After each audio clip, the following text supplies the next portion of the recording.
Hey, අපි ඉන්නේ සුරලෝකෙ මෙහෙ ආවේ මැරිලා හිනා යනෝ බලද්දි බං ආපු පාර හැරිලා ගෑනු බඩ පෙන්නගෙන අඳින එක වැරදි නම් මොකටද සාරියක තිබ්බේ බඩ ඇරිලා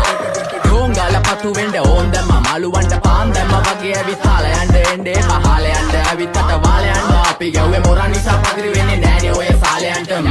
අම්මටවත් මෙල්ල නැති මාව කොයිද මෙල්ල වෙන්න යන්නේ අර කොයිවත් ඉන්න වෙලඹට සතියන්තේ හැමදාම කොල්ලෝ ඉන්නේ චිල් එකේ පිල්ලාලා සෙට් වෙන්නේ සිංගාල කොළඹට හේතු නැඩෝ සනා වගේ පමා වෙන්න දැස නොපෙනුනත් අපි ගැව්වේ මුටි කන නිසා මොනාලිසා බලන් ඉන්නේ මගේ පැත්ත කියලා තම හිටන් ඉන්නේ පුතා මම ජොන වගේ කොන නිසා ජන නිසා තාල දැම්මේ මගේ අතකුරින් එලි සමමාන දැම්මේ බෝලා ගලෝ ගන්න කලි සම කාල කන්නේ වගේ හිත තිබ්බේ මැලි කම වාව ගන්න බැරි යාළුවෝන්ගේ කැක්කම මම රැප දුන්නේ මල්ලි මට තාලේ විදියට මූස්වාලා දුන්නේ පුතේ රැප උස හින්දියට අපේ උන්නම් බලන් ඉන්නේ hina වෙන්න කින්ඩියට රැප නැට්ටුකාරයෙක් නම් මම ඉන්නේ නැන්දියට සර්ගම් තාන් තම්බි පොයි සොල්ලි වේල ඉල්ල තම්බි තම්බි නම්බි වා තම්බි රැප්පල පාඩකාරන් තම්බි එන ප්‍රචන යාරක